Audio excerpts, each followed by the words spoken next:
argue with that. I'm a dessert fan. I'm out. All right. Hey, thanks for joining us. Thanks for playing along with us today. So that made me hungry. We are continuing through the first chapter of Romans in the 8th verse today. We enter a section that's very personal. We talked yesterday about the salutation. Here, Paul kind of takes a moment to just really reach out relationally. So I'll try not to make this long. My grandmother was one of the, I think, the sort of dying breed of letter writers. And I would, when we lived in other places, I would receive from my grandmother at least once a week and sometimes twice these envelopes just full of folded up pages of paper. She would handwrite 4 and 5 page letters, and she would do it every few days, and she would do that with multiple people. She carried on that kind of correspondence with dozens and dozens of people. And I've always sort of looked at that as it's a true gift to be able to write a letter and reach out relationally. Because after, hey, Grandma, how's it going? Things here are good. It rained last week. I'm kind of out. And she could spin and spin and spin. And so this section reminds me of people like that a little bit. So verse 8 of chapter 1, Paul writes, "First, I thank my God through Jesus Christ for all of you because your faith is proclaimed throughout the world.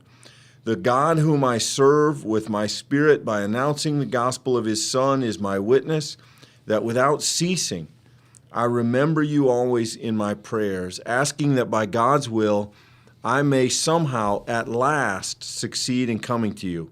For I'm longing to see you so that I may share with you some spiritual gift to strengthen you, rather so that we may both be mutually encouraged by each other's faith, yours and mine.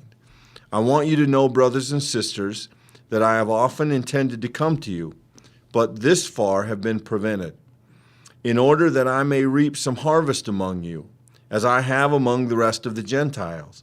I am a debtor both to the Greeks and the barbarians, both to the wise and to the foolish, hence my eagerness to proclaim the gospel to you also who are in Rome." So this does a couple of things as Paul begins this letter. Remember, he's writing to a church that, to our knowledge, he didn't know personally. He hadn't founded this church. By his own admission, he hasn't been there yet. We don't know to what extent he may have corresponded with people who were or had been there. But in part, this early part of the letter reaches out to them relationally, telling them that he's been praying for them continually, that their faith is impressive and known throughout the church, and that he looks forward, that he longs to be with them in person, to share moments of encouragement, to share moments of worship and gift and prayer, and that he looks forward to joining them in their work in the place they live as they proclaim the gospel. Yeah, and there are a lot of things that are sort of embedded in this that are worth pointing out. And in verse 8 here right away, I want to point out a thing that's going to happen throughout the book. It's a thing that we're going to point out, and it's good to look for. For us, I think we tend to come to these narrative sections and we read past them because it feels like you're reading somebody else's mail, and what's the point of reading this address of somebody else? But Paul, throughout the letter, uses prepositions very intentionally, and you're going to see that in action, but we already see this in verse 8. I thank my God through Jesus Christ for all of you. Take that word through for just a moment. Why through? Well, what is it with the word through? And this is going to happen in relation to God language throughout this whole book. He's going to say in Jesus Christ very often. Here he says through Jesus Christ. This is a theological statement being made, even in small words. What he's saying is that I'm giving thanks through the one who saved both of us. It's once again calling to this shared reality. And for Paul, Jesus always sits at the middle of everything, of every relationship, and so the same here. So even though he's not physically been to this place, how can he speak to them so warmly with such affection? Well, he can do it through Jesus because Jesus is present to both by the reality of salvation. And this kind of language is going to be present throughout the entire book. And oftentimes it's the smallest word in the book of Romans that signals the biggest changes and some of the largest arguments being sort of flagged. It is impossible to know millennia later how carefully Paul pores over these words. But as you read them, you definitely get the sense that they are very measured and very intentional. And let me give you the next example, verse 11. He says, I long to see you that I might share with you some spiritual gift to strengthen you. And then Paul realizes that that has a sense of hierarchy, as if that puts him in a role above the church. And looking at this through the lens of the pastor, you instantly see what he's done here. So he wants to make sure that they understand that that's not what he means. And so verse 12 continues, or rather, or what I really mean is that we may be mutually encouraged by each other's faith. And the beauty of this message is that Paul is telling the Christians in Rome, I have as much to be gained from you as you do for me. In other words, I'm not coming as one who's going to bring all the answers and stand over you. I'm coming with you, and we will be mutually encouraged, mutually challenged, mutually benefited in our time together. And I think that gives you very clearly the sense that Paul is being very careful to say what he means here in the early part of this letter. Yeah, and he's expressing an affinity for the church in Rome. He says that he longs to see them in verse 11. Then he goes on to say in verse 13, I've intended to come to you, but have been prevented.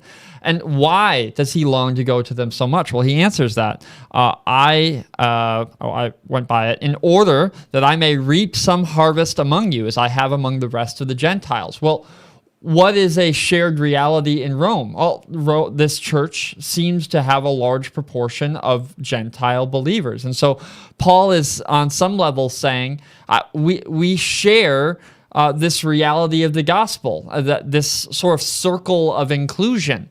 And you may not think that that really jumps out here. That's going to be illuminated as we get further into the book, that's a significant theme, this sort of movement of the gospel beyond Judaism into the Gentile community. And so the fact that Paul has seen harvest among Gentiles, writing to a substantive group of Gentiles, we already begin to see that this affection isn't forced. There's some real honest connection here. Yeah, and we said yesterday that in the backdrop of this letter, or at least significant parts of it, is always the idea of Jews and Gentiles and the struggle that they're having in these moments of the church to integrate, for Gentiles to come in and be accepted by those who have historically looked at them as outsiders, for Gentiles to kind of be gracious in reaching out to Jews as well. And Paul, again, does a very interesting thing here. In verse 14, I'm a debtor both to Greeks and to barbarians, the wise and the foolish. Now, imagine how this sounds to a church probably largely composed of Gentiles who very likely have been on the receiving end of some skepticism and possibly judgment from other Christians. And here is Paul, arguably the best known Christian missionary of his day, saying, look, I've learned from everybody, Greeks, barbarians, wise, foolish. I'm in. Whoever you have there, I'm joining you. We're the church together. I can't wait to be with you, whoever you are. He doesn't come out and say it that way, but I just think we see Paul's incredible ability to use language in a precise way that points to a bigger reality than the words themselves. And I think we hear that in what he says here. Yeah, so this is our second day in the text, and let's not lose the context. Yesterday, we had this introduction, this sort of really brief nugget in which Paul encapsulates many of the themes of his letter. And then today, we have this sort of a note of, hey, I'm praying for you and I'm longing to come and see you, a desire to be physically with them. And I think that we already note, and you had said at the end of yesterday's conversation, Clint, that what Paul's interested in here is not just proclamation of a teaching or exercising of authority. Paul's interested in legitimate relationship. He's speaking warmly because he desires a real warm relationship with this church. And we see that both in his tone, but also in what he says here. He literally says, I intend to come see you. I've had some setbacks, but I hope that this letter gets to you. And it's a relational gesture.